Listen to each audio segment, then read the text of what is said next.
कवना ही दीनावा महीनावा के तिथिया के बरत होला हो। कवना ही दीनावा महीनावा के तिथिया के बरत होला हो।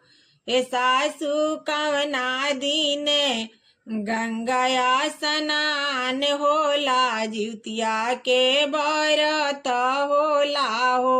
ए सासु कवना दीने गंगाया स्नान होला, जितिया के बरत होला हो। आसिन महीनवा तिथि अष्टमी के जितिया के बरत होला हो।